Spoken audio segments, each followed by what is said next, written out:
नमस्कार बच्चों, जय श्री कृष्णा। स्वागत है आपका 12th होम साइंस की क्लास में। तो बच्चों, हम 9th लेसन पढ़ रहे थे, आहार आयोजन।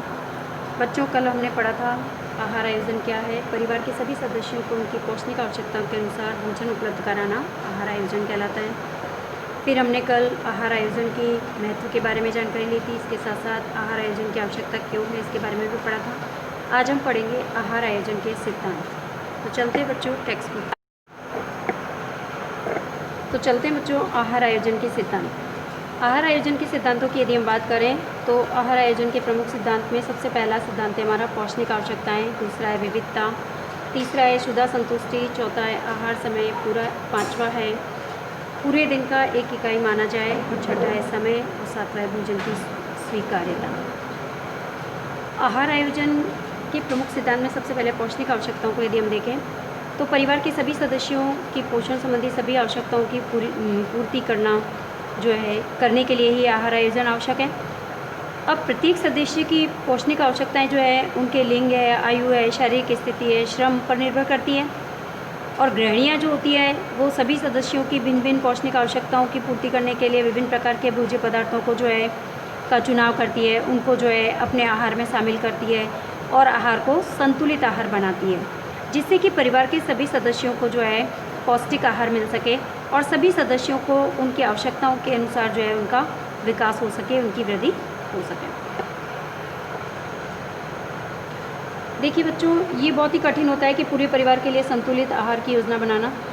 हालांकि महिलाएं इसकी पूरी कोशिश करती है, क्योंकि अलग अलग भोज्य पदार्थों का चुनाव करके अलग अलग प्रकार के व्यंजन बनाना घर के प्रत्येक सदस्य के लिए अलग अलग, यदि सभी की अलग अलग फरमाइश है तो सभी के अकॉर्डिंग अलग अलग व्यंजन बनाना तो मुश्किल होगा।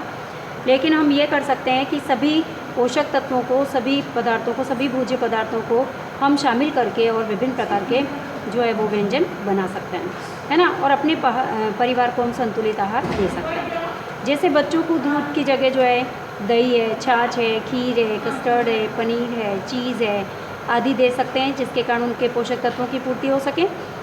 इसी प्रकार से हम किशोरों को जो है चटपटा खाना ज़्यादा पसंद होता है ना। तो उन्हें हम सादे पराठे की जगह जो है भरवा दाल का पराठा दे सकते हैं, है ना, या फिर पालक का पराठा दे सकते हैं, बथुए का पराठा दे सकते हैं, मेथी का पराठा दे सकते हैं, है ना। और विभिन्न सब्जियां भर के हम पराठे बना सकते हैं उनके लिए, उनके पोषण की आवश्यकताओं को पूरा करने के लिए। तो हम कह सकते हैं आहार आयोजन क्यों आवश्यक है। परिवार की पौष्टिक आवश्यकताओं को पूरा करने के लिए ही आहार आयोजन आवश्यक होता है। और ये घर की महिलाएं जो होती है वो आहार आयोजन बड़े ही ठीक ढंग से करती हैं। तो चलते बच्चों आगे। अब चलते हैं बच्चों, हमारा दूसरा पॉइंट कह रहा है विविधता। आहार आयोजन में विविधता होनी चाहिए, क्योंकि एक ही प्रकार का यदि सुबह से शाम तक प्रतिदिन एक ही प्रकार का भोजन यदि हम करते रहेंगे तो उससे हमें अरुचि होने लगेगी, और जब हमें अरुचि होने लगेगी तो हमें कुछ भी खाने का मन नहीं करेगा, है ना। और अच्छा भी नहीं लगेगा एक ही तरह का भोजन रोज़ यदि हम नियमित रूप से करेंगे तो इसीलिए भोजन में विविधता होनी चाहिए। हम कह सकते हैं कि भोजन का रंग हम चेंज कर सकते हैं, उसे विविध प्रकार से बना करके उसका रूप चेंज कर सकते हैं, उसकी खुशबू चेंज कर सकते हैं, उसको अलग अलग ढंग से हम परोस सकते हैं, उसका साइज़ चेंज कर सकते हैं, है ना। उसको डिफरेंट तरीके से बना सकते हैं। जैसे फॉर एग्ज़ाम्पल हम डेली जो है वो गेहूँ की चपाती खाते हैं, तो डेली हम गेहूँ की चपाती खाकर उठ जाते हैं। तो सर्दियों में हमें हम जो है डिफरेंट तरह की चपातीज़ बनाते हैं। जैसे गेहूँ के स्थान पर हम मकई की रोटी है, बाजरे की रोटी है, या फिर हम जो है मिस्सी आटे की रोटी है, कई तरह की हम डिफरेंट तरह की रोटी बना करके और उसमें विभिन्न प्रकार के पोषक तत्वों को शामिल भी कर सकते हैं और भोजन में विविधता भी ला सकते हैं। ठीक उसी प्रकार से विविध प्रकार से भोजन को पकाने के तरीके भी हम चेंज कर सकते हैं। जैसे कभी हम बॉईल करके बना सकते हैं किसी वेजिटेबल्स को, कभी हम उसको फ्राई करके बना सकते हैं, कभी भून कर बना सकते हैं, कभी मसाला बना के बना सकते हैं ना। तो डिफरेंट हमारे बनाने के भोजन को पकाने के तरीके को हम चेंज करके भी जो है भोजन में विविधता ला सकते हैं। इसके साथ साथ भोज्य पदार्थों की बनावट में भी विविधता ला सकते हैं। जैसे कोई भोजन जो है हम किसी को जैसे हम जूस बना सकते हैं, है ना, या फिर हम जो है सैलेड के रूप में जो है बच्चों को खाने के लिए दे सकते हैं। ककड़ी है, टमाटर है, या विभिन्न प्रकार बीट है, कभी हम इसका जूस भी बना सकते हैं, कभी हम इसको जो है बीट का हलवा भी बनाकर बच्चों को खिला सकते हैं, है ना।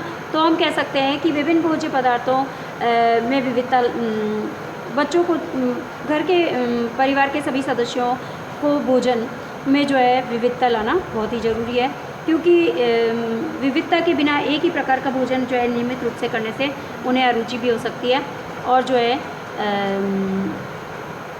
उनको जो है भोजन करने से वो उब भी जाएंगे।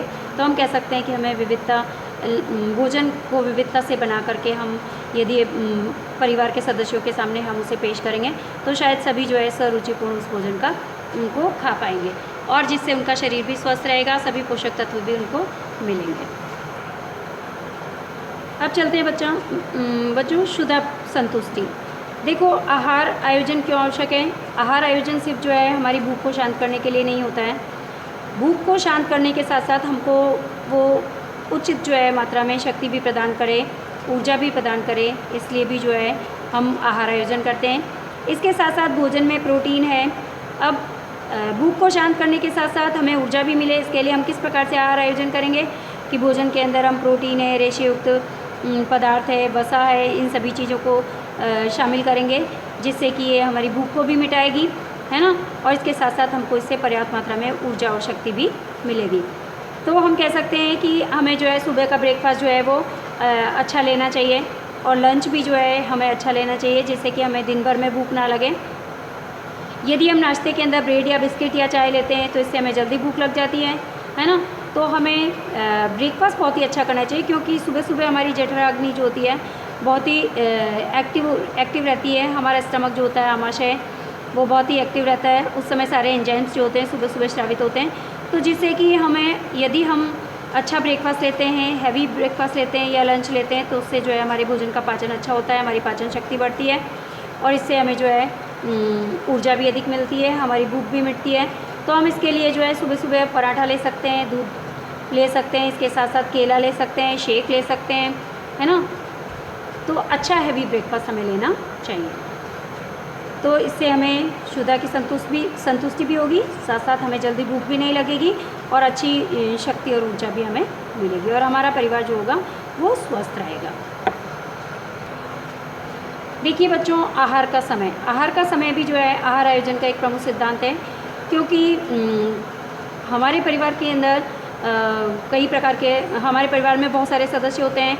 अब सभी की जो है वो श्रम शक्ति अलग होती है ना, सभी की आयु अलग होती है, लिंग अलग होता है और इसी के साथ साथ हम देखते हैं कि हमारे परिवार के अंदर छोटे बच्चे जो होते हैं उनको जो है बार बार खाने की आवश्यकता होती है, जबकि बड़े जो होते हैं दिन में 2 बार खाते हैं। या यदि हमारे घर के अंदर कोई जो है कड़ी मेहनत करने वाला है तो उसको भी जो है अधिक ऊर्जा की आवश्यकता होती है ना। तो हम कह सकते हैं कि बच्चों को, यदि हमारे घर के अंदर कोई गर्भवती महिला है तो उन्हें भी जो है थोड़ी देर के अंदर जो है वो अधिक मात्रा में जो है वो पोषण की आवश्यकता होती है। तो हम कह सकते हैं कि हमारे आहार का समय घर के सभी सदस्यों के अकॉर्डिंग जो है वो अलग अलग हो सकता है। तो उसी के अकॉर्डिंग जो है हमें आहार आयोजन करना चाहिए, है ना। जैसे फॉर एग्ज़ाम्पल, जैसे सुबह का नाश्ता है, जिसके अंदर सुबह का नाश्ता है, दिन की चाय है, दोपहर का भोजन है या रात्रि का भोजन है। जैसे मजदूर वर्ग जो होता है वो दिन में 2 ही बार भोजन लेता है। इसके साथ साथ छोटे बच्चे जो होते हैं 4 से 5 बार 6 बार भोजन लेते हैं और छोटे बच्चे जो होते हैं वो छोटे बच्चों को एक बार में बहुत सारा जो है वो भोजन ग्रहण नहीं करना चाहिए, है ना। उनको समय समय पर थोड़ा थोड़ा जो है आहार देना चाहिए। तो इस प्रकार आहार आयोजन करते समय घर की महिलाओं को या जो भी आहार आयोजन कर रहे हैं उन्हें विशेष रूप से इन सभी चीज़ों को ध्यान में रखना चाहिए। आहार का समय यदि हम सही ठीक ढंग से जो है व्यवस्थित करेंगे तो इससे जो है आहार आयोजन करने में भी हमें दिक्कत नहीं होगी और भोजन के अंदर सभी पोषक तत्व जो है मिलेंगे और जो है कम समय में जो है अधिक श्रम करने वाले को जो है वो भूख भी नहीं लगेगी। अब चलते हैं पूरे दिन को एक इकाई माना जाए, यानी कि आहार आयोजन करते समय सुबह के नाश्ते से लेकर रात्रि के भोजन तक की योजना एक साथ ही बना लेनी चाहिए, ताकि भोज्य पदार्थों को दिन के विभिन्न आहारों में हम सम्मिलित कर सकें। महिलाएं यही करती हैं। उदाहरण के लिए पूरे दिन में ली जाने वाली अनाज की मात्रा को, जैसे नाश्ते में ब्रेड है, उपमा है, पोहा है, दोपहर में जो है रोटी है, पूड़ी है ना, चावल है, रात्रि के अंदर जो है भोजन में पराठा है या बाटी है, हलवा है, खीर है आदि मुख्य रूप से जो है वो सम्मिलित हम कर सकते हैं। और पूरे दिन को एक इकाई मान करके हमें आहार का आयोजन करना चाहिए। करना चाहिए, जिससे परिवार के सदस्यों को विभिन्न प्रकार के पोषक तत्व जो है दैनिक आवश्यकता के अनुसार मिल सके। और इससे पूरे दिन के लिए आहार आयोजन जो है अच्छे से होगा, जिससे आहार आयोजन जैसी मानसिक प्रक्रिया जो होगी एक ही बारी हमें करनी पड़ेगी, और इससे सभी के लिए जो है पूरे दिन का संतुलित भोजन भी उपलब्ध हो पाएगा। तो इस प्रकार से हमें पूरे दिन के अंदर किस प्रकार से हमारा घर का जो है वो फूड प्लान रहेगा, वो सुबह ही हमें एक दिन पहले ही जो है वो डिसाइड कर लेना चाहिए। ब्रेकफास्ट में हमें क्या बनाना है, लंच में क्या बनाना है, ब्रंच में क्या बनाना है, डिनर में क्या बनाना है, और उसके अंदर सारे पोषक तत्वों को हमें शामिल करना चाहिए। तो इससे जो है आहार आयोजन व्यवस्थित रहेगा और इससे हमारे परिवार को जो है ठीक ढंग से पोषण मिल पाएगा। अब देखिए बच्चों, भोजन की स्वीकार्यता यानी तैयार पके पकाए भोजन की स्वीकार्यता आहार आयोजन का महत्वपूर्ण सिद्धांत है ना। यदि पूर्ण संतुलित, स्वादिष्ट और आकर्षक रूप से परोसा हुआ व्यंजन जो है परिवार के सदस्यों के द्वारा खाया ही ना जाए तो आहार आयोजन की संपूर्ण मानसिक और शारीरिक प्रक्रिया जो होगी बेकार हो जाएगी। बिल्कुल सही है।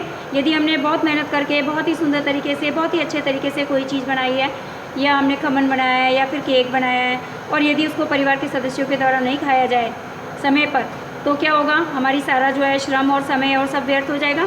तो आहार आयोजन करते समय हमें समय का भी विशेष रूप से ध्यान रखना चाहिए, और आहार आयोजन में भोज्य पदार्थों को तथा पकाए गए व्यंजनों का चयन हमें परिवार की रुचि के अनुरूप ही करना चाहिए। जैसे उदाहरण के लिए दाल और हरी सब्जियां बच्चों को पसंद नहीं होती है, लेकिन यदि उसको आटे में गूंद करके हम पराठे बनाकर बच्चों को खिला सकते हैं, है ना, उसके मुठिया बनाकर खिला सकते हैं, उसके गट्टे बनाकर खिला सकते हैं, है ना। तो भोजन के दौरान एक ही आहार में दिए गए व्यंजनों की मात्रा बहुत ही कम या फिर बहुत अधिक नहीं होनी चाहिए। जैसे कि दोपहर के भोजन में परोसी गई केवल एक रोटी और आधी कटोरी सब्जी, फिर एक साथ 4 रोटी और 2 कटोरी दाल आपको स्वीकार्य नहीं होगी, हमें नहीं अच्छी लगेगी। तो भोजन की कम मात्रा हो, और कम मात्रा जो होगी वो हमको संतुष्ट नहीं कर पाएगी, तथा अत्यधिक मात्रा देख करके हमारी भूख खत्म हो जाएगी। तो इसीलिए कहने का मतलब ये है कि आहार की योजना में सभी भोज्य पदार्थों का चयन और मात्रा जो है उसका भी हमें विशेष रूप से ध्यान रखना चाहिए। भोजन परोसते समय, भोजन बनाते समय यूँ ना कि हम जो है एक ही चीज़ को बहुत सारा ढेर सारी बना के रख दें, है ना, और हमारे परिवार के सदस्यों को वो पसंद ही ना हो, है ना। तो हमें सबकी रुचि का ध्यान रखना है। इसके साथ साथ हमें जो है भोज्य पदार्थों की मात्रा का भी ध्यान रखना है ना। किस मात्रा में हमारे परिवार के सदस्यों को कितनी कितनी मात्रा में किस पदार्थ की आवश्यकता है, उन सब चीज़ों को ध्यान में रखकर हमें जो है वो भोजन का चयन करना चाहिए, आहार योजना बनानी चाहिए। अब देखिए, पकाने की उचित विधियाँ भी हमें आनी चाहिए। ऐसे नहीं कि जैसे तैसे पका करके हमने रख दिया है, या फिर आहार आयोजन करना सिर्फ कागज़ पर आहार योजना बनाना ही नहीं है ना, बल्कि भोज्य पदार्थों का पहले चयन करना है, फिर उनको खरीद कर लाना है बाज़ार से, फिर उनका संग्रहण भी करना है, फिर उनको पकाना भी हमें आना चाहिए, फिर परोसना भी आना चाहिए, है ना। तो आहार आयोजन करते समय हमें भोज्य पदार्थों को पकाने की उचित विधियों का चयन भी करना चाहिए, है ना, उचित विधियों को अपनाना चाहिए। उदाहरण के लिए जैसे दिन के आहार में यदि हमें चावल सम्मिलित करने की योजना बना ली है, तो चावल बनाते समय हमें उसमें से मांड निकाल दिया है तो उसकी पौष्टिकता कम हो जाएगी, है ना। तो इस प्रकार से पकाने के बाद दाल और सब्जियों का पानी हमें नहीं फेंकना चाहिए। भोज्य पदार्थों को या फिर उस पानी को हम जो है आटा गूंदने में यूज़ कर सकते हैं यदि हम निकाल रहे हैं तो भोज्य पदार्थों को बहुत अधिक पकाना भी नहीं चाहिए, इससे उसके पोषक तत्व जो है वो समाप्त हो जाते हैं। और विधियाँ हमें आनी चाहिए। यदि हम उचित विधि से भोज्य पदार्थों को बनाएंगे तो वो टेस्टी भी बनेगा, स्वादिष्ट भी होगा, खुशबूदार भी होगा, है ना। उसको परोसने का तरीका भी अच्छा होगा तो खाने का मन भी करेगा, और हमारे परिवार के सदस्य उससे आकर्षित भी होंगे और उससे खूब चाव से खाएंगे, और जिससे कि वो उनको पौष्टिकता देगा। तो हमें पकाने की उचित विधियों का भी ध्यान रखना चाहिए। तो इस प्रकार आज हमने आहार आयोजन के प्रमुख सिद्धांतों के बारे में अध्ययन किया। तो धन्यवाद बच्चों, जय श्री कृष्णा। आज हमारी क्लास यहीं कंप्लीट होगी और नेक्स्ट टॉपिक हम नेक्स्ट क्लास में पढ़ेंगे।